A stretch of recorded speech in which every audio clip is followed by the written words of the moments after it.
Hey, good morning, and welcome to the welcome and thank you for joining us for the first of what we hope will be many CKLA chats. Today, we're going to be talking about lessons 1 through 5 in fourth grade Unit 4, Eureka. So, whether you're a skills, a teacher, or an administrator, we hope that you leave this live stream with a deeper level of understanding about the lessons that gives you confidence regarding their implementation. All right, so before we get started, which campuses are joining us today, this morning? Who's here? Let us know in the comments the campus that you attend. If you're watching this on replay, just add the hashtag CKLA replay in your comments.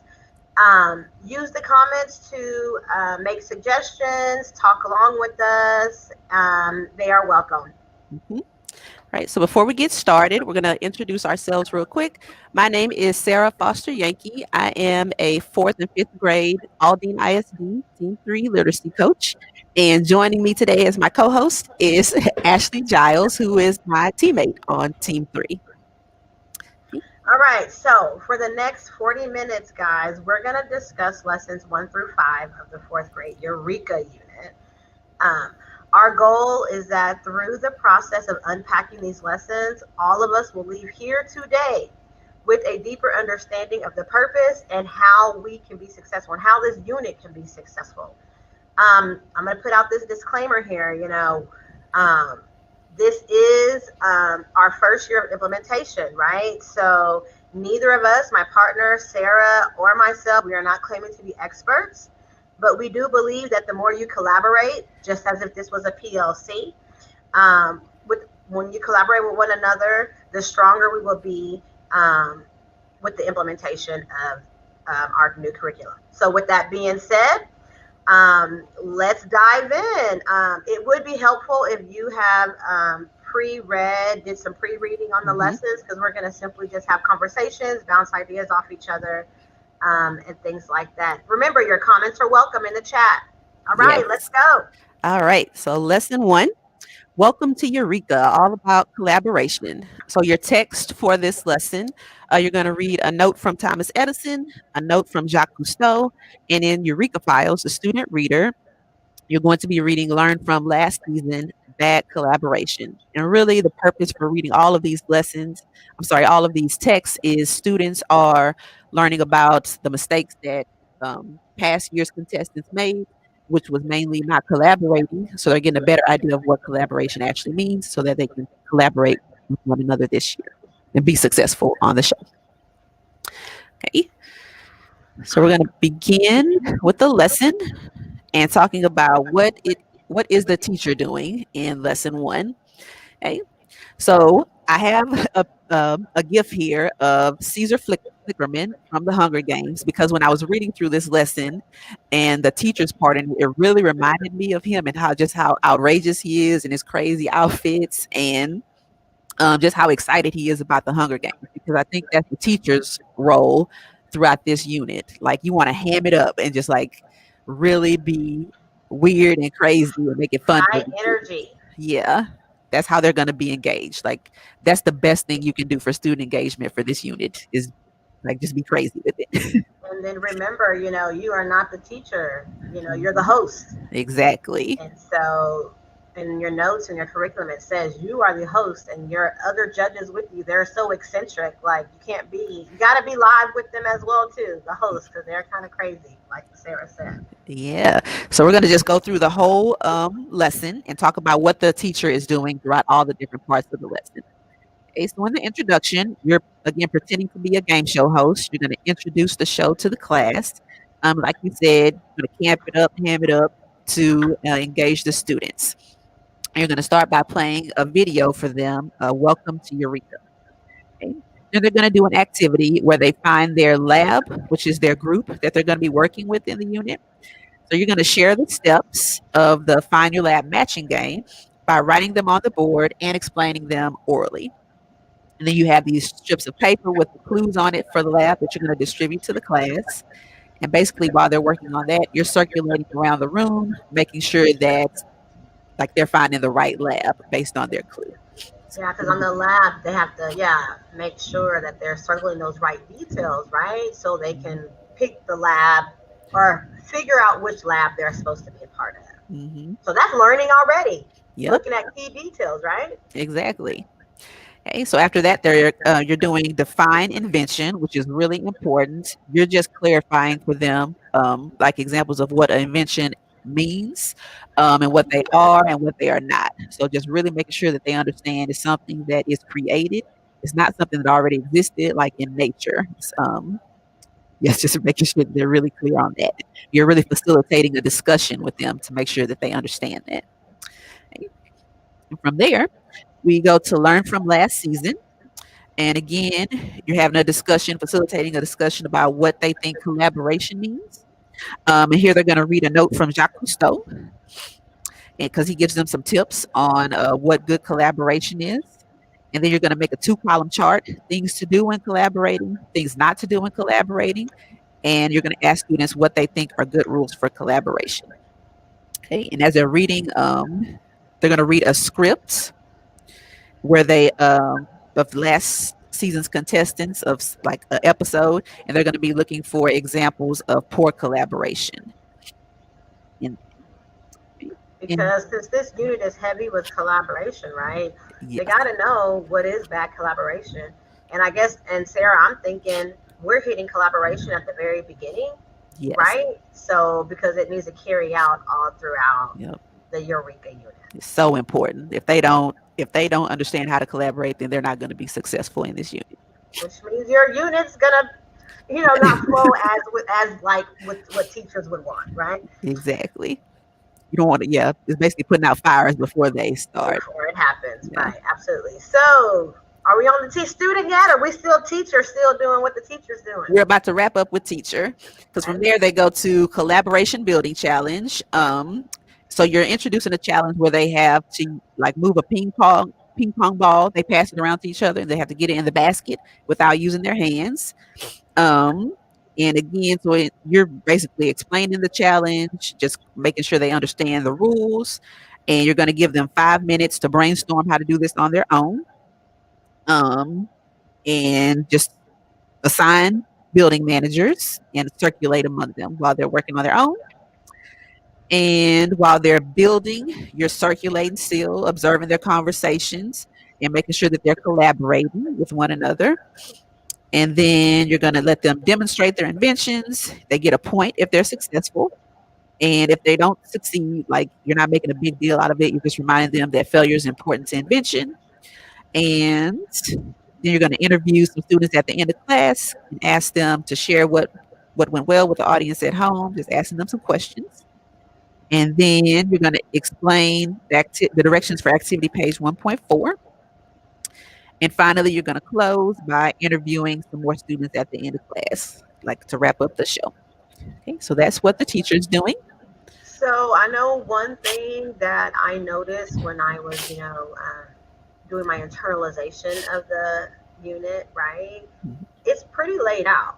It has Yeah. those speech boxes for exactly what the teacher is supposed to say and everything, teacher. So when you are, engaging in this lesson, I mean, ad lib, of course, remember it's a game show, add in your personality, but I mean, everything's there, just like it always has been. Mm-hmm. So while the teacher's introducing the game show and all that, remember the students, they're listening. So what are the students doing? They're listening. They're reading this note from Thomas Edison introducing the show. And we're not going to refer to them as students. We're going to refer to them as the contestants. Contestants. They are the contestants on the show who's trying to win, right? Win big at the end. And so for the next portion for the find your lab, so students need to try. They're going to form lab groups. And so based off the clues the teacher gives, the students are trying to match those clues with the proper invention, right? Like this is like really like thinking. They're gonna have to think, okay, based off this clue the teacher gave me, does my clue fit in the airplane group, the microscope group, the paper group, the clock? These are all inventions, right? The clock, the radio, and the telescope. So they're going to be placed in these specific groups, but they have to figure that out themselves. Like that takes the fun away if we say, okay, you're in this group, you're in that group, you're in that group. Yeah. We're going to have them do some careful analysis, have them do some analysis so they can see which group they think they belong in. Mm-hmm. Then they move into, okay, defining invention, right? Because we're talking about inventions. All those lab groups are inventions. So students are really going to have to understand, what comes to their mind when they hear the word invention.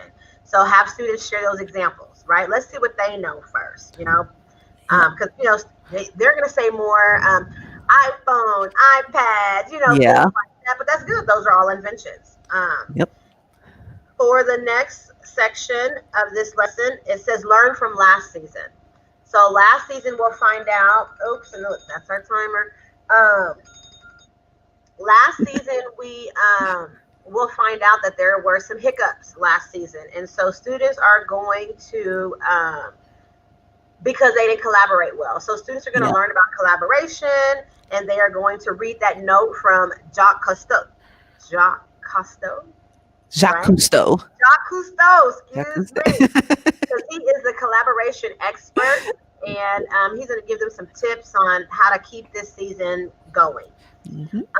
Finally, their students are going to share their ideas about what collaboration is. They're going to have a couple of moments to do that, and then we're going to take them into their Inventors Notebook, and they have an activity. They're going to look at these rules of collaboration. They're going to add ideas to a list. So basically, they are going to kind of figure out how and know what it is to collaborate. Yeah. Because remember, collaboration is key all throughout the Right. unit. So what it looks like and what it doesn't look like. Yeah, both. Absolutely. Mhm.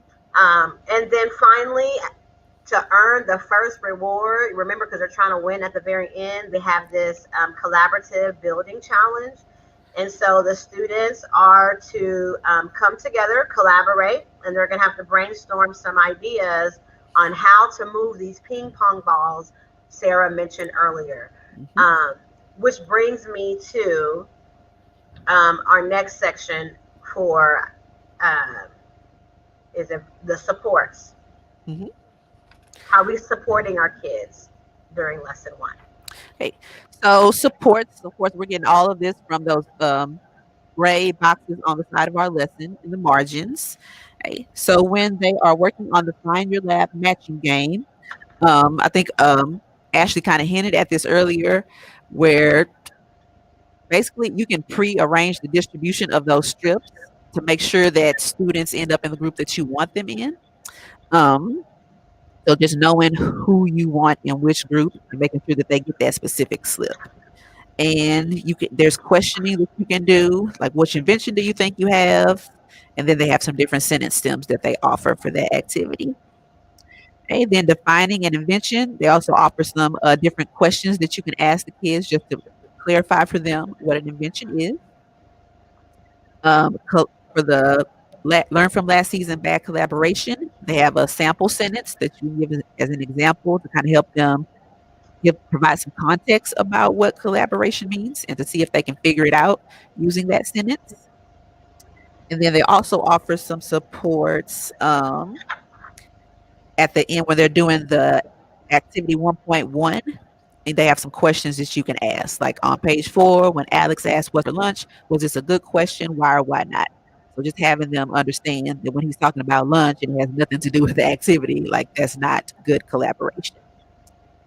And then finally, during the collaboration building challenge, your supports are really along the lines of making sure that they're actually collaborating with one another.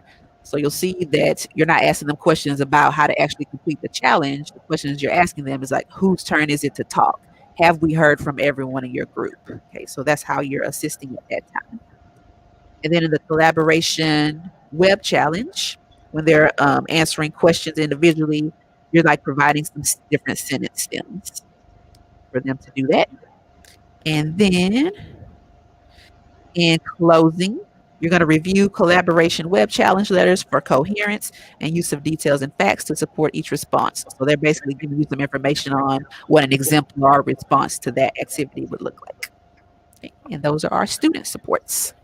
So I know that the big question about this unit is about the virtual realm of it Yes. all. And so virtual supports, like I know we're making a lot of like we're comparing the collaboration, right? What is collaboration? What is not collaboration? Mm-hmm. We can use like a pinup It's called pinup.com, and where it's like basically like a sticky note. And the students, you already have collaboration is, then you have collaboration is not. Students can add their post-it note under which column that you want that they, or which column that they think collaboration is, and put an example of what collaboration is. So there's a lot of virtual platforms that we can use. Now, let's talk about this ping pong challenge, right, for virtual. Yeah. So I had an aha because I'm like, oh my gosh, we need these ping pong balls so they can get it, complete the challenge Hmm. without touching them. But we have to think about the focus of the lesson, right? The focus of the lesson is to have Collaborate. strong, yeah, collaboration. So even though your kids are virtual, you may not have the actual ping pong balls, but allow them to still figure out a way Hmm. that they could get the ping pong balls into everybody's hand in their group and then into the wastebasket. Even though they're not going to really do it, if they come up with a plan, like that's Yep. collaboration, right? Yeah. And that means we met our goal if they can talk, share ideas, one person speaking at a time. So just keep in mind with this activity of the ping pong balls, it's not about the actual challenge. Right. And whether they do it or not, that really Right. doesn't matter. Yeah. It's about how well they collaborate. Now, if you do want to do a challenge, I was thinking, make it like a time to climb, where one Mhm. person answers the question. You have one teammate, right? You have one little character, and that's on Nearpod, a game. Is you have one teammate one like little icon to represent the group, and one person at a time could answer those questions. And that we'll see if they get to move up towards the goal. If you just want to do a challenge, I mean, Right. but it's really about the communication, the collaboration, and do the kids understand what collaboration means? And Exactly. So don't stress about the building challenge. Not important if they actually do it or not. What's most important is them getting their plans together and discussing how to combine everybody's ideas into one idea. And you kind of making sure that they're actually sharing ideas and making sure that everyone has a chance to speak in the group, not them actually going through and doing the activity. right, and I do want to say another thing. So you have to give. I'm going to the Find Your Lab experiment or activity. So this is when the teacher has to put students in groups. So for virtual, a virtual support could be you already, like Sarah said, you pre-make your groups. You can make a Google Doc, and you could list all your students' names on a Google Doc. And when they come to your session, your class, your live session, you'll share that Google Doc. But the thing is, with that Google Doc, you have a hyperlink by each student's name, and you have strategically placed a lab clue within that student's name. Mhm. So when they click their name, their link, they have their clue. So that's just an idea of, how you could distribute these labs clues instead of putting them all in the chat. Put a whole document in the chat Yep. and they click their name and then their clue will come up. Yep. And we also talked about assigning breakout rooms based on their specific lab that you know that you assign them to. So you have like a pre-assigned breakout room for the airplane group and the microscope group. So And yay, you're right. And yay, Google Meets has breakout breakout rooms rooms. Yeah. now. So it can be done. All Okay, right. that is our timer. Lesson two. Let's go. All right, so lesson two, those fascinating judges, is all about research. Your texts are a note from George Washington Carver, another note from Dr. Stowe, and in Eureka Files, they're going to basically be reading biographies of all the different inventors. And the purpose of them reading these texts in today's lessons is they're going to be answering some questions about the inventors and then supporting those answers with text evidence. Okay, so what's the teacher doing? Right? Okay, so before I go on, we talk about text evidence. So those of you worried about these skills, which you shouldn't be because it's all about the knowledge, right? There it is. Mhm. We're having students go back into the text and finding support for their response. So everything's Exactly. embedded within CKLA, this awesome curriculum. So what is Mhm. the teacher doing? So in the introduction, the teacher's playing this an opening audio. And one thing I will say at the very beginning of every new episode, the teacher is going to award, I guess, the wedges Yeah, or from the word challenge challenge. points, right? So keep that in mind, teachers. At the beginning of every lesson, you are going to have to award a team a wedge from the previous day's work. I do want to say So, about that. They often mention like if a student or if a team didn't earn their wedge, that you want to offer opportunities for them to make up that time. So it's not meant to be like punitive, like, oh, you're not going to get your wedge. Like you want to tell them how to improve the assignment or how to make up the assignment so that they can get it because you want everybody to get the wedge. right. And so for this first award is called the Light Bulb of Glory. And so whoever gets that, they'll be the leading lab. So they'll get that award. Um, and then you're going to introduce the day's wedge. So today's wedge, what are they doing? They're researching, right? So that's what they're going to try to collect on their wheel, right? On the tally of certificates, they want to get the research wedge today. So that's the goal. The introduction, it says they're going to read about Thomas Edison. So you're going to give them a Thomas Edison activity card. The teacher's going to explain, you know, the card and each of the judges. Okay, so each of the judges has a card, right? And so the teacher's going to explain that, and you're going to review your vocabulary words with the kids. You're going to be looking at biography. You're going to explain the definitions that can be found in the glossary and all that good stuff. You're going to ask students to hold up their reader, so you're trying to accustom them to their reader and what they're going to be reading. Yeah, and Um, I do want Go to ahead. emphasize that this part of the lesson, the introduction to research time sets, and this is the I do. So this is where you're explicitly modeling for them how to complete the invention card. It's not something that you want to just like tell them how to do or send them out to do on their own. Like you're going to do it with them in this part of the lesson. Yes. Um, so it's that gradual release. So always that model that I do first. And so as you're doing that, you're circulating the room, you're ensuring that teachers are understanding, that students are understanding what they're supposed to do. So even though they're in labs, every student is, well, this is what the student's doing. But as a teacher is circulating around, teacher has to ensure that every student is doing their work, right? Because in order to get this wedge for their group, everybody has to submit an assignment. So basically, during this time, the teacher's monitor. After she models, she's monitoring, and then whenever we get to the research wedge challenge, they have a challenge that they're going to do. So you're going to give the inventor card for this. So this is what they're going to do, like the you do, like by themselves, to get their wedge. So they're going to give them a card, an inventor card for Jacques Cousteau, George Washington Carver. Lamar, and you're going to remind students to read the entire biography, right? So the students read the biography, and then they have these questions that they have to answer. But remember, they have to go back in the text. They're doing research about these inventors. They have to go back in the text and support their answers with that text evidence. Remember the value of this card, right? Because we're learning about inventions, we're in invention labs, and so these cards are very important because they're gaining that knowledge, Mm-hmm. right, about various inventors of their lab. Okay.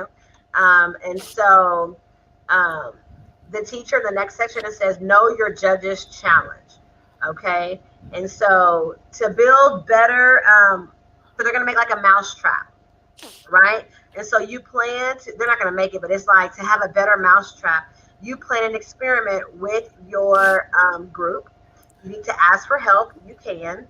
Um, So I think for the Know Your Judges challenge, what it is, it's kind of like it's like almost like in the game show where it's like the teacher, the host is going to ask a question and the class has to figure out which one of the inventors is the right answer to that question. It's almost like a Jeopardy type situation. And it's saying if you want to make it more competitive, that you can like when the student raises up their card because they think like it's Hedy Lamar, so they're holding up the Hedy Lamar card. You can freeze and then you can say, okay, what's your text evidence that proves that Hedy Lamar is the right answer? Um, and it says if they get it right, that you can give them a point and then go to the next question. So And basically, yeah. So basically, the teacher is just ensuring that the students are very familiar with these inventions, and Mhm. the people who invented that invention. Really, it's about the people because they're reading biographies actually of these Yeah. inventions. And remember, the inventions are the labs. That's correct, right, Sarah? I think Like in the these questions, paper, for these questions, is just referring to the like the judges. inventions for those inventors in the cars. I don't think they necessarily invented all of the ones that are part of the lab. I Okay, think they're just okay, like amazing inventors. okay. Yeah, Well, the point is text evidence to support your answer. So that's what this lesson, the exactly. teacher is making sure students can back it up with evidence. Mhm. Okay. And then for the next section, it says, okay, Ruth Winfield Inventor's Card, right? Mhm. So the teacher, it's a play, right? It's another biography. Okay. Mhm. Let me turn to it, look, because I can't see. I think here, so you have a note from George Washington Carver that you're going to play or read to the class or have a student read. He's basically introducing the Ruth Wakefield in, inventor biography. I think she invented like chocolate chip cookies. She did, yes. Yeah.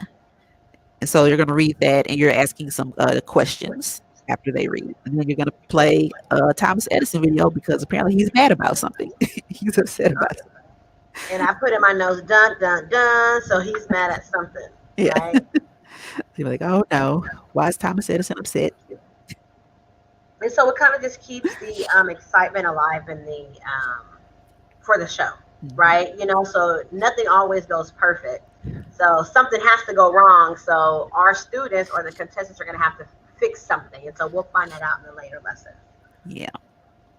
And in the end, basically, it says after class you review the cards. And so remember, every day you review that independent work because the next day you're going to award the wedges, the points. Mhm. Okay, so we can go on to what the student's doing. And look, that was our timer, and we're only on what the teacher's doing. I know. We're gonna go faster. Okay.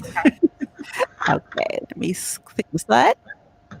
All right. So in this lesson, your students, of course, are going to need their inventors notebooks. Um, when you're in your introduction component, you want them to be able to articulate who the building manager is for their group, so who you've assigned for that role. They're going to need their reader in the introduction to research Thomas Edison component. They're going to be looking up definitions for patented, humble, and deterred on page 7. And they're also going to be following along as you read the Thomas Edison biography. On page 8, they're going to look up definitions for 3 vocabulary words. They have 4 to choose from, so you're basically going to pick 3 of those. Skipping down to the Inventor Cards Research Wedge Challenge, students are going to be meeting in their labs, and they're going to divide up the remaining 3 judges. So you already did Thomas Edison together. So in their groups, they're going to divide up the other 3. They have to complete their own inventor card about that judge. And they say, depending on how big your group is, you may have some repeats. Like if you have 6 people in your group, you would have 2 doing the other 3 inventors. Okay, so they're going to read the biography for their judge, and they're going to share their research from their inventor's biography and their completed inventor card with their team lab, so with their group. And you want to make sure that each student has a chance to share. In the Know Your Judges challenge, you're looking for students being able to articulate the name of the inventor that correctly answers each question, and they must support their answer with text evidence. Really important. And for the Ruth Wakefield Inventor Card activity, so students are reading her biography found in Eureka files. It includes information about how her story became a legend with some errors. Okay. And then in closing, we're going to interview some student volunteers about the day's activities for the home audience. And that's the student part. And so basically, so for our supports for this, they're reading and providing that text evidence. Mhm. So a lot of the supports in this section, remember, we're getting these straight from the gray shaded area off the side of your curriculum.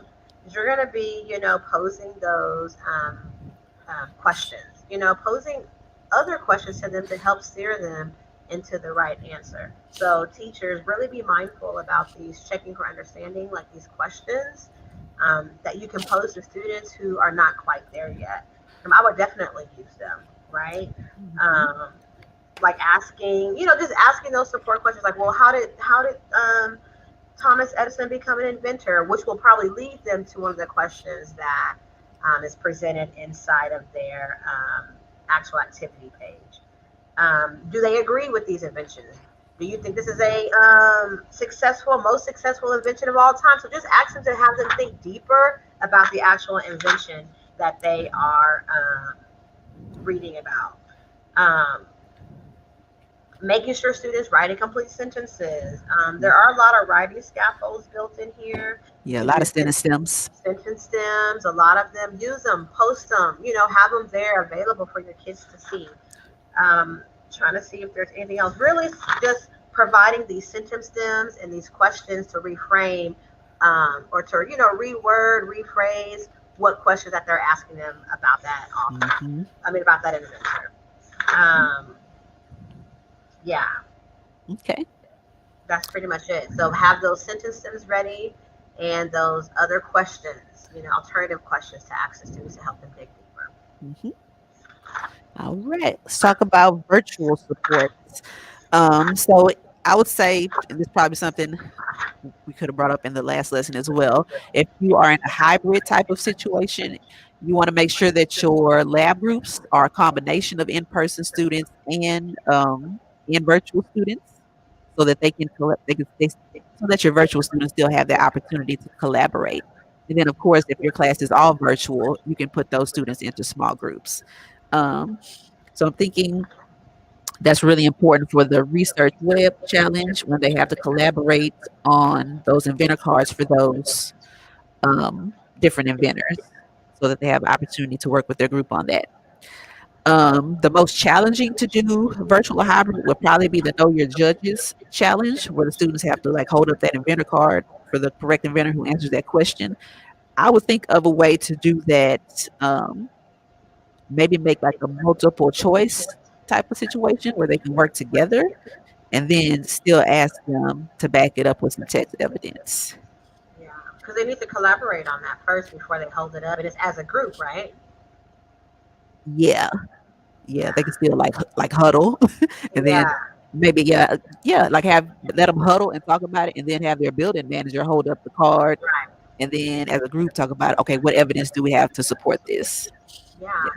Yeah, I know, and when I was marking in my curriculum, especially for the virtual teachers, I tabbed in spaces where a breakout room would be needed. You know what I mean? Just to help yeah, because it's a lot of breakout rooms in this unit. So once, at the beginning, it's going to be kind of hard, but as the kids keep practicing how to do that, they'll get it. Tell them you got 2 minutes in the breakout room, go, or you're going to lose your wedge. So always keep yeah. that excitement, like we got to have a wedge. So 2 minutes and come back, and I'm going to pose my question.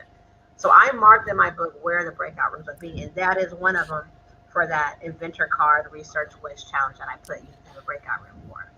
Yeah, and just making sure that you're popping into those different breakout rooms and checking in. Definitely. Just pop in occasionally. Make sure you're on task. Yes. And Uh, so for that, the Know Your Judge challenge, they also said that they had an alternative that they could do. And so there is a note in the curriculum um, saying ah, it's a note to exercise more. If you want to be, if you're that teacher who wants to be super competitive, you can freeze any card. Did you say that already, Sarah? freeze everyone once the first card goes into the air and asks for evidence. Oh, so I Yeah. think they're saying like, okay, so if one group holds up Hattie Lamar and says that's the answer, you can freeze, and then does anyone have text evidence for that? So you can call on any group to And answer they could it, also get that point. like a Yeah. steal almost. Yeah. I know. So that's cool. Ah, all right. Ready for lesson 3? Yep. All right. So, lesson 3, Loving the Light Bulb, is all about research and an introduction to pitching. So, your text for this lesson are you have a Judge's Note 3A, Dear Widgets. I think this is from Thomas Edison. In Eureka files, you're going to be reading the light bulb, paper, the airplane, basically text about all the different inventions. And then you also have a note from Hedy Lamarr. Okay. So what is the teacher doing? Well, you're opening up with a video, audio. So it's a lot of digital components. Just make sure. To me, I also said you got to be really prepared for this unit because it's a lot of back and forth with different things. So you're gonna open up with an audio, um, and then you're gonna have students to recap. Oh yeah, that's another thing. Every episode, you ask students to recap. That's making sure you have that background knowledge, right, from the previous lesson. So you're going to call on students and allow them to recap what happened last time. There's always housekeeping, like I said before. So now we're going to have some celebrations, based off yesterday. Who gets the light bulb of glory? Who gets, who's the leading lap? So you're going to Yeah. reward and this is from the inventor cards, right? Because we did the inventor cards yesterday. So the Uh-huh. teacher does her rewards. Oh, I did Um, want to say, if it's okay, about the introduction. Um, this might be extra, but I was thinking, like, imagining if I was doing this in a classroom, when the students are, because I know the students are going to recap the next day, like when they're working in there, I would just take pictures occasionally and maybe like have them in the presentation when the students giving the recap, and like they can kind of explain like what the picture is recapping. So kind of like a visual for them. Okay, what was happening right here in yesterday's episode, so they could talk about right. that. Right. So we're going to move on to researching the light bulb. So you gave away this light bulb award. We keep talking about this light bulb award, but now in this next activity, you're going to introduce the reading. The teacher will introduce the reading. They have a task, right? Um, and so there's a letter, you know, and so Thomas Edison loves evidence. So we're going to be reading that he just loves this evidence. How will you find evidence? So you're just talking to the students about research, right? And evidence based, like going back to the text. So the teacher will present this article to the students about his evidence, and it's within the notebook, the activity notebook. And before the students read, of course, we're going over vocabulary words. And this word focus today, because we're talking about the light bulb lab, right? The light bulb Mhm. is illumination. Okay, so this is the one word that that the teacher is going to introduce to the students. Um, and then you have them looking at clues so they can answer questions about the light bulb, like what happened before this invention. Or you can pose questions as to, well, what would happen if this invention wasn't even created? And so you're just getting that knowledge surrounding the next card that they'll be reading. Mhm. So this is your I do, and like it says in the lesson, you're really modeling for them how those subheadings in the text give you clues to questions that you're going to answer. Yeah, and so the check for understanding. So the student, okay, well that's what the student's doing. So the teacher's preparing the students for this reading of the light bulb and Thomas Edison, and then students have an activity. And then we move on to the research part. Then they have a letter to Mr. Edison, right? And so um, the teacher's just explaining that last season, okay, Hmm. they had to send two labs home. So get excited, or not excited, but like get real with the kids. Like, oh my gosh, Thomas Edison plays no jokes. All right. He sent two labs home last season because they didn't respect it. Right? The light bulb, they basically didn't provide that evidence, right? Because our whole goal is about evidence based learning and reading, and so you're trying to get to the kids, like always providing evidence, back up what you have, or Thomas Edison's going to send you home, and you don't want to be in the lab to get sent home. So then the teacher's going to direct the students and tell them that they're going to be writing a letter to Thomas Edison, and that's how they're going to get their wedge. And they are going to show how you use your research, right? And how a student's going to show how they use their research? Well, through writing. And Mhm. so the teacher is going to just set the students up to be writing a letter to Thomas Edison about why his invention was great, right? Because I think without the light bulb, so I think Dark. it's a very important invention. Just dark. And finally, not finally, but then we're going to get into pitching, because one of the focuses in this lesson is about pitching. So they're going to have a new task. So there's two tasks. First, they're going to write that letter. Teacher's going to talk to them about that letter writing to Thomas Edison and that reading. And then they're going to be able to earn a pitching wedge. Um, and so what they're going to do here is the teacher is going to explain the invention, okay? And then you have to persuade the audience that they can't live without them. So they're going to have, basically, I say come up with slogans, but I Yeah. don't know what slogan, I mean, that's what I put. Students are going to have to come up with a slogan. Now, was this about their lab or is it about the light bulb? I think it's about their lab. I think maybe you model using the light The bulb, light bulb, yes. and then they have to do it for their invention. But I think you're right. It did mention. I can't find it in my notes now, but I know it did refer to a slogan, making sure that they understand what that means somewhere in here. Yes. So they're gonna have to come up with a slogan for their, like if I'm in a telephone group, what's only one call away, or like a pitch that's very Yeah. catchy. So they're gonna have to come, or they're great, or just do it, right? I mean, that would be the pitch Hmm. for my different. So teacher's gonna explain that, and then the teacher's gonna play another audio, okay? And it's gonna be one of the judges' cards, and so it says, "Dear widgets," right? Um, and then he's going to be telling them about the analysis of the light bulb. So the teacher is going to show this video. And so they keep saying in this curriculum that depending on your class, so it's very important for you to know your students on how competitive you want to go with certain challenges. Um, so basically, the teacher is going to first model with the light bulb about how to create this pitch. And then that's going to lead the student, tell them that they're going to earn a wedge for it. And then that's going to lead the students into creating their own pitch inside of their breakout rooms again, if you're virtual. Um, and as their students are creating their pitches, teachers checking in on them, ensuring that they are using those collaboration rules. And let's see.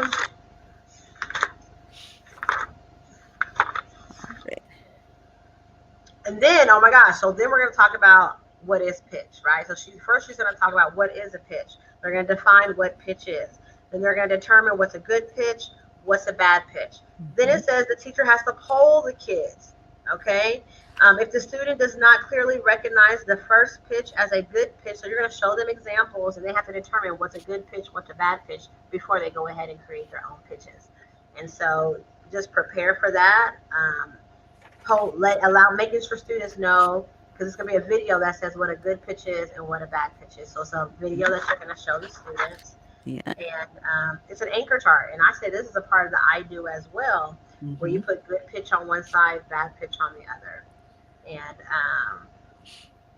in the end, then they're going to read a note. You're going to play another audio. So it's a lot of the digital components.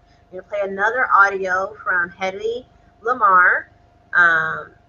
About the rules, of pitching, and then that'll take students into their pitching notebook, into their Inventors Notebook, where it talks about pitching.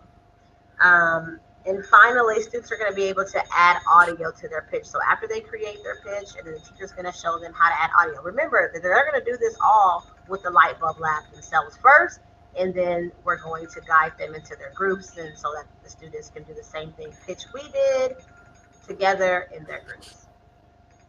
That's cool. I'm looking at my notes for the adding audio to the pitch, and I think this. I like where it says encourage students to think of songs relating to light, electricity, etc. Like Mm-hmm. just like if you're doing the light bulb as an example, I can't think of a song like off the top of my head Right. that refers to electricity, but I think maybe if someone knows of one that we could refer, I think that would be good to have an example for them. Right. That would be That's awesome. that's nice. I'm not sure that would be easy for the kids to do because they listen to the music now. I mean, some kids are Yep. really into it, so I think that would be great. Mhm. All right, let's talk about what the student is doing. Okay, so as the teacher is introducing the lesson, like we mentioned, you're going to have one or two students recapping what happened in the previous day. During the researching the light bulb activity, they're going to follow along as you read the article, The Light Bulb. In research, Letter to Mr. Edison, the students are going to open their notebooks to research Wedge Challenge, Letter to Mr. Edison, and you're going to have two or three students read their letters aloud after they have written those. During the introduction to pitching wedge, they're going to be listening for information about the pitching wedge challenge because this is where you're explaining what it is. So they're basically they're just listening. Invention pitch, the students are reading Eureka Files articles with their lab group, and they're going to complete Edison's invention evidence in their notebook. And good pitch, bad pitch. This is where you create that anchor chart after they watch the video. So they're going to be sharing what they think the meaning of the word pitch is. And like it mentioned on the teacher side, that they might think a pitch is like a baseball pitch. And you're like, yeah, it kind of is. Like it's like throwing out a good idea, like a pitch. Right. And then after they watch the video, they're going to decide which pitch was a good example out of the video. They're going to share aspects of a good and a bad pitch based on evidence from the video. So I think if you know what criteria you're looking for ahead of time, I might have them like just like some sticky notes, like the characteristics of good pitch and sticky notes with the characteristics of bad pitch, and maybe have them put them on the right side where they go on the chart. And you're going to read Hedy Lamar's rules for pitching, which is activity page 3.4. And finally, students are meeting with their lab group to decide on audio for their pitches. Like we talked about having a song or some type of sound effect that would go with their pitch. And so when we talk about supports, again, it's similar to lesson 1. We're just basically providing these other questions for students, right? To help get them to that text evidence in the story. When and where was this person born? Was this a good invention? How do you know? What are some disadvantages or advantages of inventing this? So just really allowing the students to dig deep about the actual invention and also about the inventor, maybe as to why. So you're posing lots of other questions to help the students understand. Whenever we talk about for the Know Your Judges challenge, we're talking about to build a better mousetrap. That's the same, So really stressing what that means. You're meaning you want to make it better. We're talking about inventions, right? And so how can we make these inventions better? That's what that means, is existing product. So some kids may struggle with that, right? To build a better mousetrap. So just ensuring that they understand what that is, what the real meaning of that. When we talk about the inventor's card, the root Wakefield, it's more questions. We're building these scaffolds in. What's the main idea of the biography? So really just to really ensure that our students are understanding these biographies, posing these questions to make sure students are knowing what they are talking about or reading about. Which will bring us to our virtual. So lots of questions, scaffolds here. Yeah. I did want to add the good thing about this unit is that they have provided like just some clarification on what those exemplar responses to the formative assessments would be. So like in the adding audio to the pitch part of the lesson, they tell you for the letter to Mr. Edison, ensure that each student has written 2 paragraphs stating an opinion about the importance of the light bulb and supporting their argument with facts and evidence. So that's the bar, like that's what you're looking for. And then in Edison's invention evidence, you want to ensure that each student has answered all the questions for their invention with evidence and quotes from the article. Note use of new vocabulary or suggest places to use a new term for the article. So you're not like guessing like what are the right answers or what's the criteria. Like they explicitly tell you like this is what it should look like. This is what you're looking for. Right. All right. And got my slide there. So virtual supports. I'm trying to think. I think the anchor chart is something that you could do virtually, like have like a drag and drop situation if you want. I'm trying to think where else you might need. But basically, I'm thinking this lesson can be done. It's not. There's nothing really challenging about it. Maybe for the audio part, you could have some options, like just provide some options for them if you're able to. I'm trying to think. I know there are websites that offer like quick audio clips. So maybe like provide them some options to choose from if you want. I don't think that's something you have to do. But that might be able to help like kids who are struggling for ideas of what audio to use for their pitch. And I just looking at my notes, Mhm. on this day, like, wouldn't that be cool if you had like a light bulb headband? I'm just saying, just to get Uh-huh. into it, just because it's all about the light bulb here. Mhm.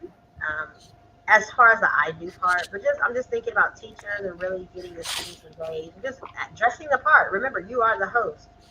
So another thing about the virtual supports would be just be mindful of those breakout rooms because they're going to be needed. Yes.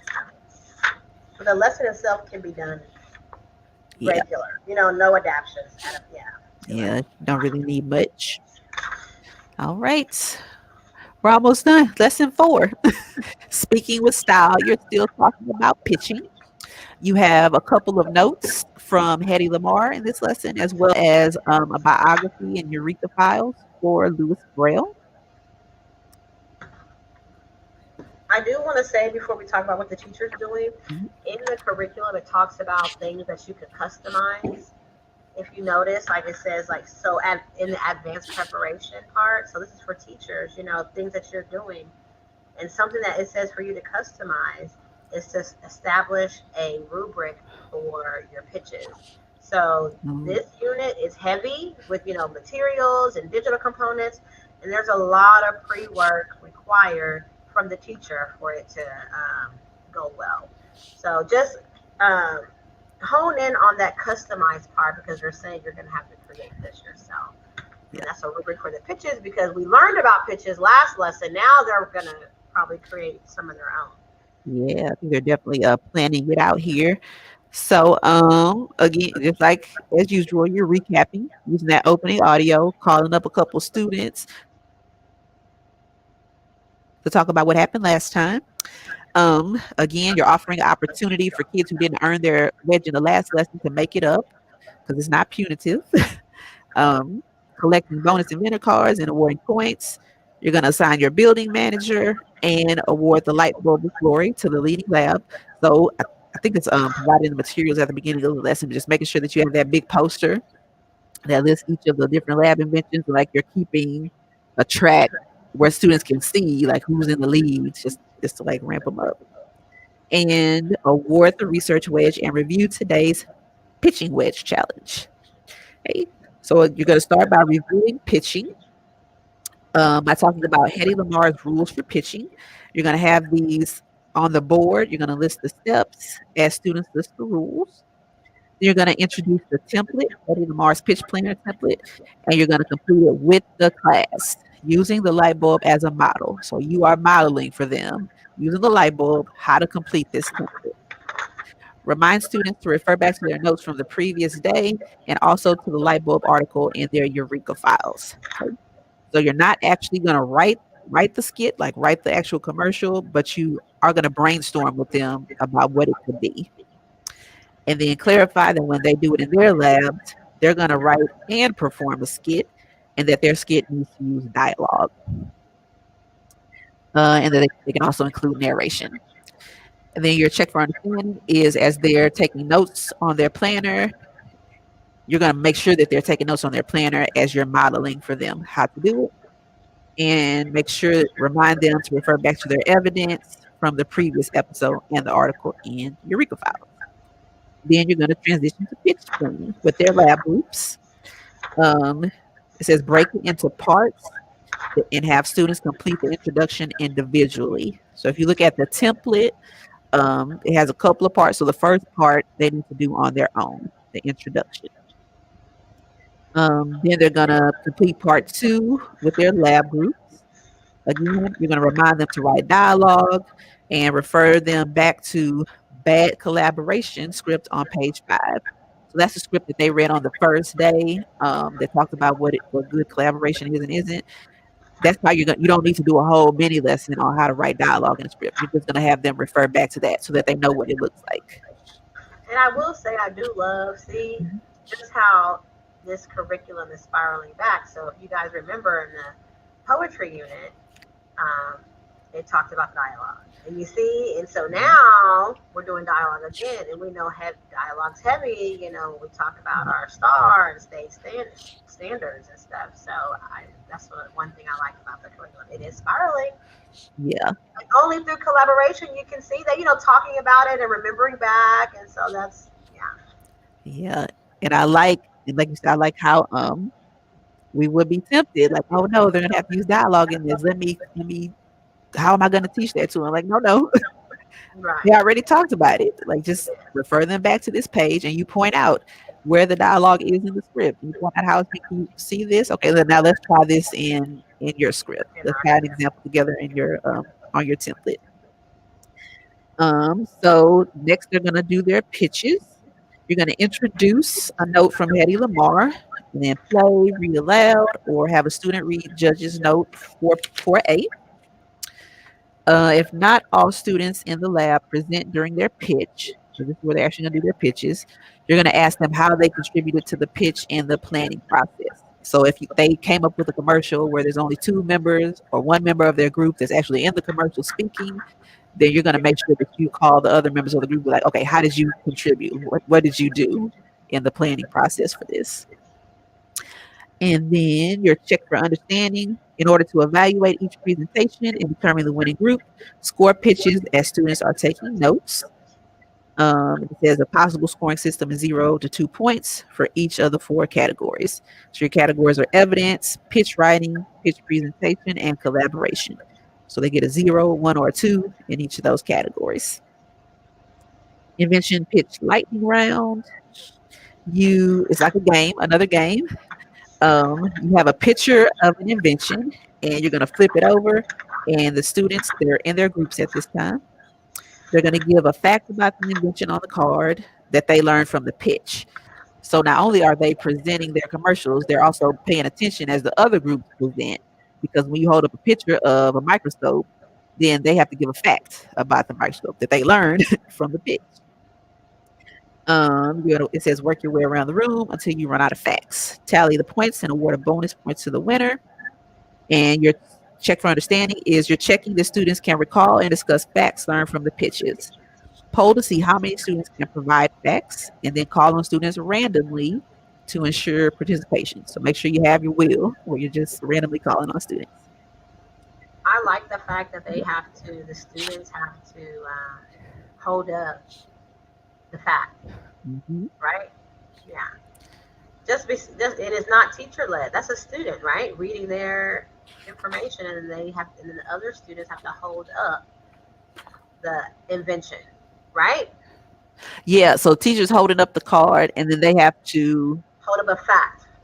they have to say a fact. Let me see. Okay. Yeah, give one fact about the invention on the card that they learned from the pitch. So they have to say something that they heard when another group was speaking. Another team. That's what I'm saying. When it's another group, Yeah, it's involving everybody, and you have to listen and contribute based off what somebody else says in the yeah. class. So You have to pay attention. It's not like I'm going to check out when when the other groups are presenting. Like, no, I need to right, take notes right. so I can. So when we get to the lightning round, like, I can win. I'm ready. I know. Yeah, and you make sure your group members like, hey, are you taking notes? Because we need to be ready when we get to the game show. We want to get this wedge, Yeah, right. but be nice about it. You're right. You're right. Like, come on, guys.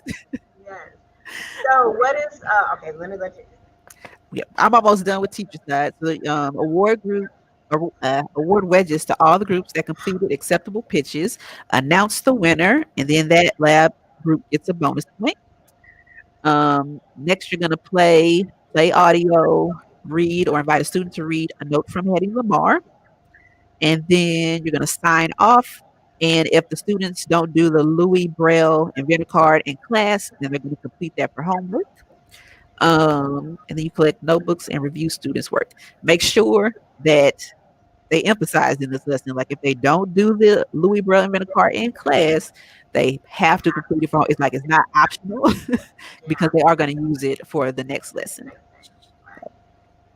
That is teacher. So what's our students doing, right? So of course you always start off at the beginning.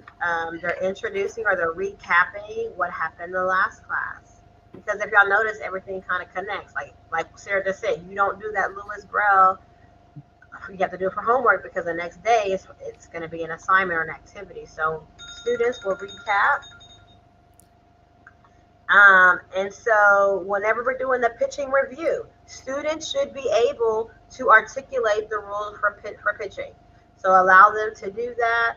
And then as a class, we're going to complete the pitch planner template. So the students are going to complete that. As we move into the next section, and this is on activity page when they do the pitch planner, the planning the pitch, it's on page 4.2. When we talk about the pitching introduction, so remember, they're going to be planning. So first, students, right, make sure, I think this is very explicitly said, students need to write their introduction first by themselves, right? Yes, we have these lab groups, but you're going to first write what you want the pitch to be, okay? So you're going to do the introductory paragraph independently, the students. And then as they go into their labs, then you're going to read your introduction, and then your lab mates are going to look at the checklist to see if you have all the correct components to ensure that you have all the elements. But each lab will have one paragraph. You see what I'm saying? So they'll take all the lab introductions, and we're going to decide, or maybe take each, pieces from each lab partner and create this great paragraph. Man, look at the high level of collaboration there, right, Yeah. Sarah? Right. Like, okay, we're going to have to use some of everybody. We're going to share ideas. We're going to use some of everybody's ideas when we create Exactly. our own lab introduction. Like, I think it's great. A lot of times, students don't know how to work together like that. And Yeah, we're gonna use my idea. Like, yeah, we're teaching. Yeah, I'm using it. I'm done. We're going to use my note. We're going to yeah. take everybody's idea and form one paragraph. I thought that was Hmm. awesome. Okay, so the next section, it says planning the skit using the writing and your audio. So now the labs are going to come together and they're going to write their skit, right? And then they're going to practice giving pitches to their skit. So they're all doing this in their labs, in their groups, or it could be in their breakout rooms. And then so the fun part, the labs are going to, so the students are going to pitch their inventions.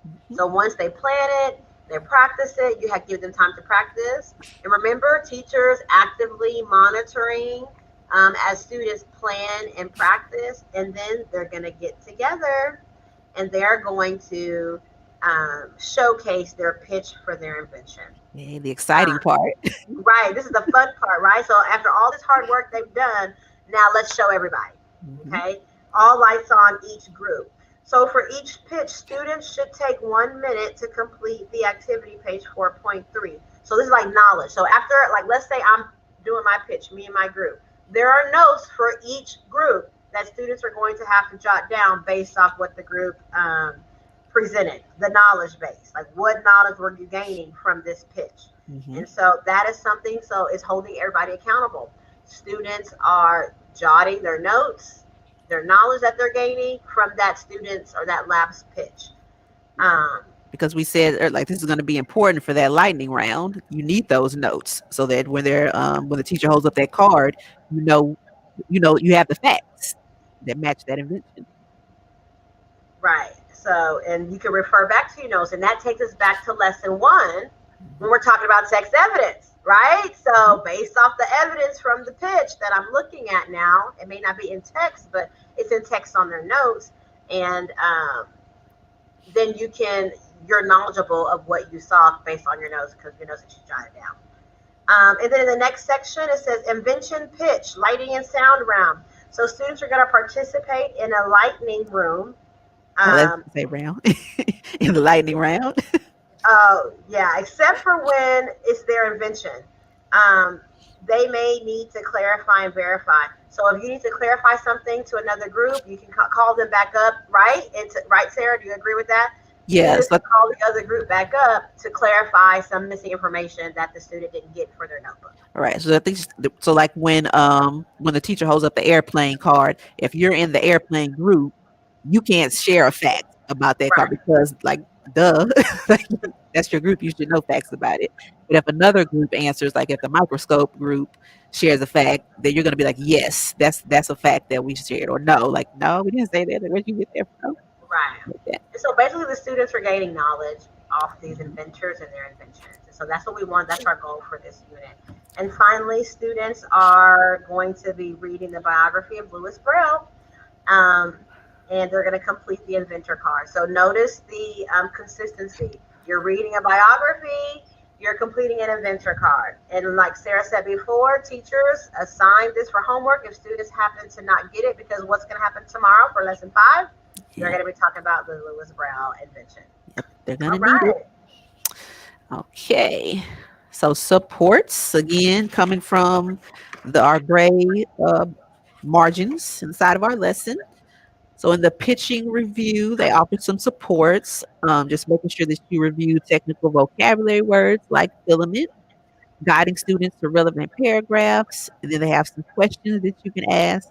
Again, always making sure that students refer back to the article for their text evidence. In planning pitch introductions, you can allow students additional time to take their answers from activity page 4.1, questions 1 through 5, and develop them into a complete paragraph. In planning, skit writing, and audio, you can ask students to describe the tone in which their characters are likely to speak, then to name words in the dialogue that show that tone. Oh wow, that's different. Mhm. A nice tone lesson in there too. Right. Okay, so if students have no such words in their dialogue, have them revised as needed. So I guess really making sure that the way that the character is saying the words matches what they're saying. So you're saying this character is supposed to be mad, but You don't sound like that. yeah, there's no words in the dialogue that imply Right. that they're being angry. So wow, you get another little mini lesson in there. If they're having trouble getting started with their skits, you're going to help them out by having them list their characters. They give like a formula. Inventor plus TV host is a good combination. Or you can ask them for a secret the inventor might have about the invention that the students will know from the article. And what questions can the TV host ask in order to get the inventor to reveal his secrets? And in the pitches, some supports are, again, reviewing technical vocabulary words. This is where you're going to remind them what a slogan is. That is a catchphrase used in advertising. Um, you're going to guide students to refer back to the Eureka files for their evidence. And again, just making sure that they have text evidence for support. In the invention pitch lightning round, work as a class on the notes for invention and make sure each student completes his or her own worksheet. So they're working in a group, but make sure everybody actually fills out their own paper. They need their own notes. For the first invention, work through the notes as a class. And in the following presentations, guide students through the column. Ask students what did they say about this invention that made it seem important, and remind them to use what they heard in the presentation to complete each column. And then, of course, that Louis Braille Inventor card, making sure it gets done in class or in homework, not optional. And then your success criteria for this lesson. Activity page 4.2, you're going to ensure that students have responded to the introduction prompts, citing facts from their reading as evidence, and provide feedback if questions are not answered or are not adequately supported by facts. And then for activity page 4.3, you're going to ensure that students took notes during the presentations. If their notes are incomplete, you're going to address the importance of listening actively and taking notes during oral presentation. Okay. These lessons here are like all the lessons we used to do towards the end of the year. You know what I'm saying? Yeah, the Like the fun stuff. presentation and the research, but we're doing it now early on. So I love it. So for lesson 4, virtual supports, really just honing in on the fact that we need to make sure, like by now, these breakout rooms, they should be up and running, right? And like we said, Google, they now have the breakout rooms, and just making sure that the teacher is popping in, ensuring that the students are collaborating, and being nice to each other, Yeah. so they can get their ideas. But for the most part, this lesson can be done without, if you don't, you can just teach this lesson, in my Yeah. opinion, without having alternative virtual supports. As in like lesson one. Lesson one was tough because I had the ping pong, all that. Yeah. This lesson can be taught. Any extra you want to add, you want to add a Nearpod or a pinup or a Minty, by all means do so. But the lesson can be taught, you know, as is. Yeah, it's pretty straightforward. Yes. All right. And All right. finally, lesson 5. Let me switch my ticker. Lesson five. All Invention right. breeds invention. I think we are going to have to talk about some virtual supports here Yeah. later in the lesson. All right. So teacher, I don't have my good notes like I did for the other lessons. But in this lesson, again, as in every lesson, the teacher is opening. I skipped my text. I'm sorry. Lesson 5, Invention Breeds Invention, Knowledge. You're going to be reading Eureka files. It just talks about different simple machines, so different texts about those. And then you have a note from Hetty Lamar. And Right. then I just want to say before we go in, Mm-hmm. because if you're reading that primary focus of the lesson, I mean, listen to these words that come out that I say: chronological, cause and effects, technical text, interpreting Yep. diagrams, So a creative organizational solution. structures. Right. So it's here. All of Yep. our skills are here. They're embedded. Like, let's just trust the process and let's teach it the curriculum with fidelity. All right. What is the teacher doing? Or is that Yes. me? Got ahead of myself. So, of course, you're going to introduce the lesson with that audio, having your students recap what happened last time. You're going to introduce the knowledge wedge. And then you're going to go to the next section of the lesson and introduce a note from Hetty Lamar. They say you can play the audio, you can read it, or have your students read it. And students are going to open their Eureka files to the article on Louis Braille and take out the inventor card they completed yesterday as homework. So your check for understanding here is you're going to poll students on whether or not they think Louis Braille proves the case for invention breeds invention. If they disagree, you're going to ask them why and use this to segue to the next discussion. So you're going to lead a discussion on the concept of invention breeds invention using Braille as an example. And we're talking about what that means, like invention breeds invention. You're going to write their responses on the board. And then you go to your next activity, which is a cool timeline activity where we may need to talk about some virtual ideas later. But basically, you're giving them different cards. I didn't even count. There's a bunch of different cards in here. And each student gets a card, and then they need to get in timeline order. So basically, they're lined up across the class, and it's like a human timeline that they're going to make. So your check for understanding is before forming the timeline, you're going to ask students if they can think about a previous invention that was necessary for their item to be invented. If they say no, you're going to check on their invention and affirm or correct.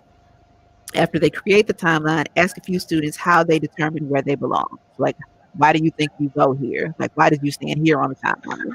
And they're really looking around at the cards that their classmates have and saying, well, what they had, I have to be behind them because that had to be invented before what I'm holding was invented. Like those critical thinking skills. And it said, they did provide a note like, you're not expecting your kids to get it right. Like, you don't need to keep going until everybody's in the right place. That's not the point of the activity. It's for them to think. They Yeah, need to you do that just want higher to level thinking. yeah, let it take the 10 minutes that they give it. Like, don't stretch it out longer than the 10 minutes. Wherever they are is where they are. Right. So then you're going to wrap that up and go on to the simple machines introduction. They have a video that you're going to watch, and then you're going to introduce simple machines. And then another fun activity, the reading and dance party challenge, which you're going to introduce. You're going to explain the challenge, and then students are going to be reading. Each lab group is going to read an article about a different simple machine.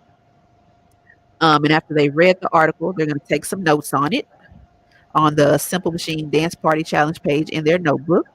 And it says they can work on it together, but they need to make sure they complete their own notes. And what they're going to be doing is, after they read the article about their simple machine, they're going to create a movement or dance to explain that simple machine.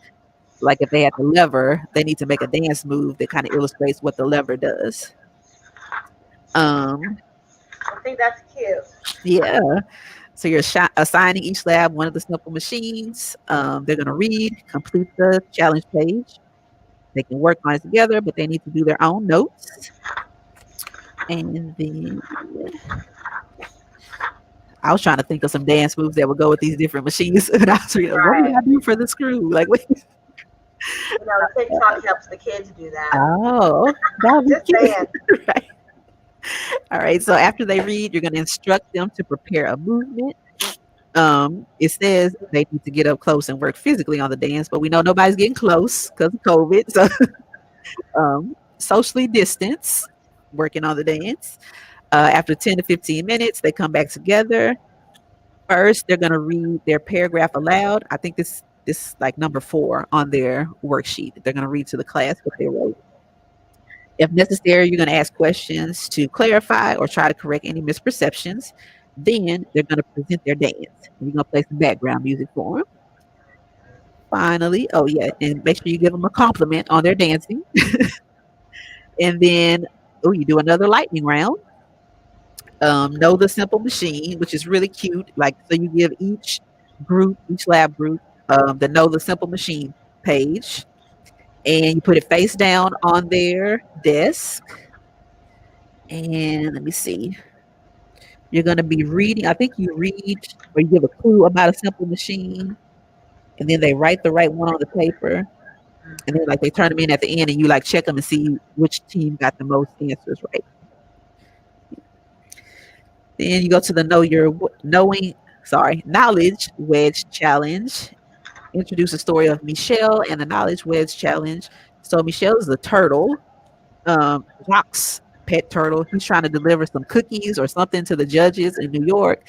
I think he needs to travel like 8 miles. And you're going to use a simple machine and one of the inventions that have been discussed so far to get to help him get there, because he's like a turtle and he moves really slow. So you're trying to help him get to the judges faster. So you're explaining this to the students, and when they have done completing their writing with their group, you can invite 1 or 2 of the groups to share their letter, their idea. When they're working on this, you're going to circulate, check that everybody's participating, and reminding them that everybody has to participate for them to get their wedge. And you can provide some of the supports if necessary. And that's the end of that lesson. They end up with the knowledge wedge challenge. That's what the teacher does. And so for the students, of course, at the start of every lesson, what are they doing? You're recapping. And then you're going to do some awards. Remember, they're supposed to complete that Braille activity from yesterday, that reading and that lap card, because today we are going to engage in that work. I want to talk about this timeline, though. Yeah. I just think it's just so neat, and we'll talk about it when we get to the virtual, but we're talking about invention breeds invention. So without one invention to be invented, something had to be invented before. So students are really going to have to use that critical thinking in deciding, okay, what invention, the order in which the inventions were invented, because it needs to make sense, right? How could the flashlight be invented first before the actual light bulb, right? That's so I think kids are I like this activity of the timeline that they're gonna engage in, because it's gonna allow them to really think deeply about each invention.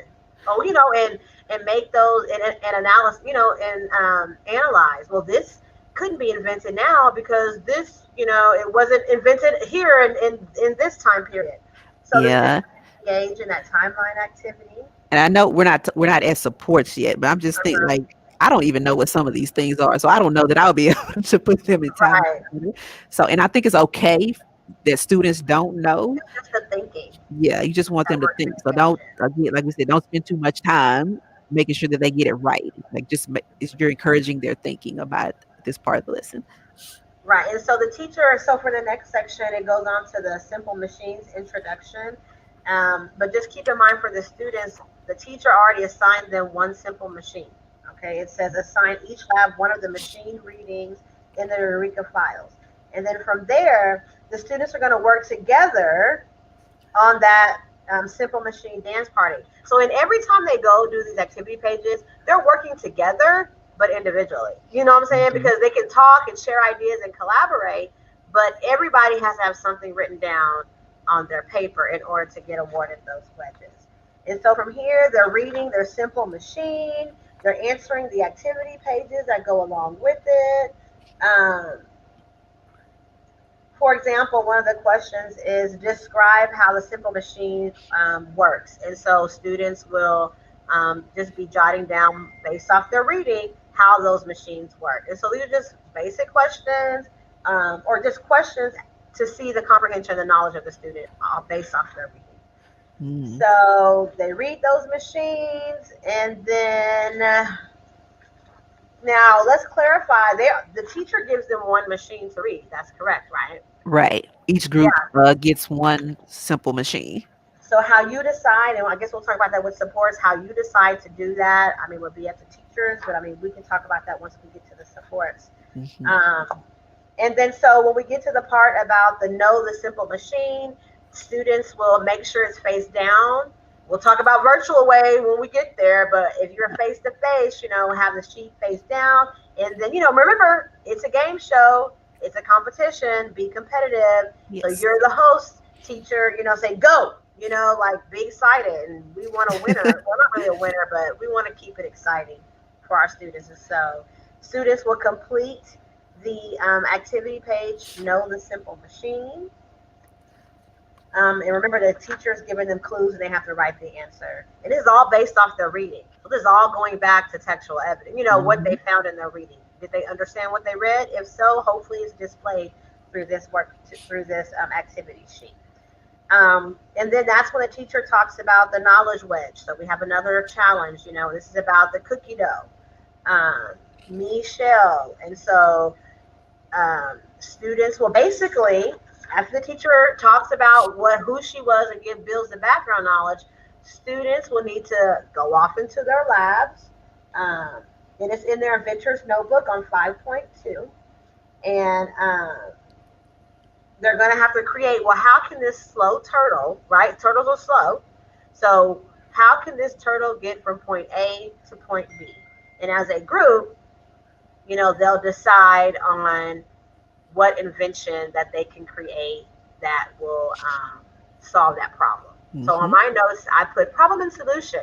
Problem Yeah. is I have this turtle that needs to get somewhere, and as my group mates, we need to figure out how we're going to get Michelle on her way. And so remember, this goes back to collaboration, right? So the students are going to have to get back together and they're going to have to collaborate on how they can get this turtle from point A to point B. And then students will engage in a letter, Dear Michelle, and explaining basically how they would do it.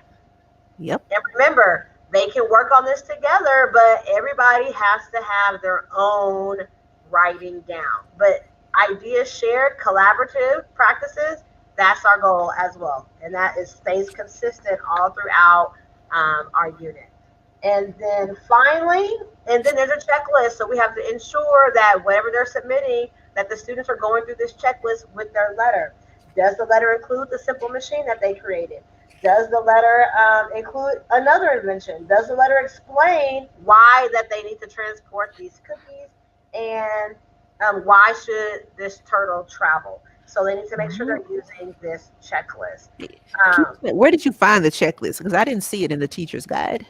Well, it's not. Well, it's at the bottom of the letter, and it's just a checklist, I guess, for the student to, after they're finished writing, just to Ah, mentally go back and make sure it's at the bottom of the actual letter, the last okay. page for the student. All right. And then finally, at the end, it says the introspective inventor. It could be homework that the students are going to read about Beth Nesmith Graham, and they'll talk about it tomorrow. So remember, you always have homework to give the students because it's going to continue on into lesson 6. think I'm missing some pages. I didn't print every page. All right, so let's talk about supports real quick. Um, of course, you have the supports in the margins in the gray boxes. I want to go to the simple machine um, pages that they're filling out in their inventor's notebook.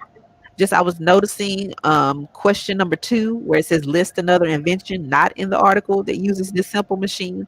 I was thinking students might struggle with that. So just maybe providing them some options. Um, have some, yeah, just have some options planned out ahead of time because I can't think of a machine off the top of my head that uses or an invention that uses an inclined plane. Like I don't know.